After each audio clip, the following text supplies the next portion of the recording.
Ô, giờ vậy mình tính chế.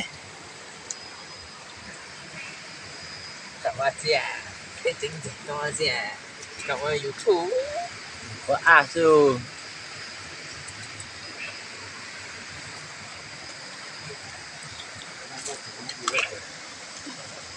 Cũng đầu nữa.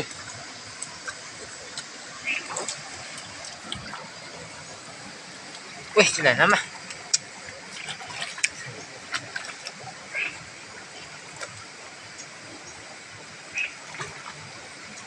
Ta sử đâu.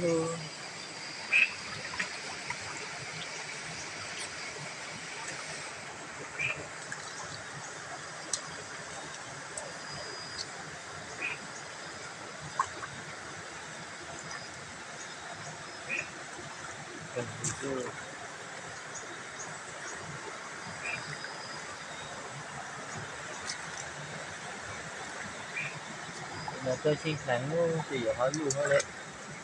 Bây giờ lùi của tôi là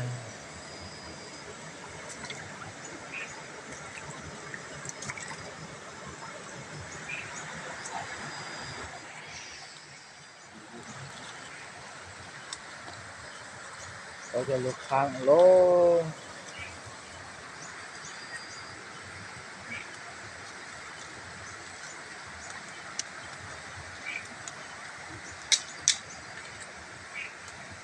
Lùi nó mong có ít sơ.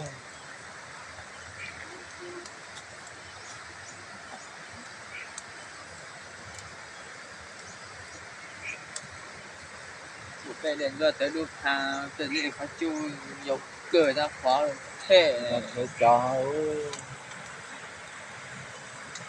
tầm bỏ nó hay tới chỉ cửa rồi ra tôi chỉ cửa rồi cái này hóa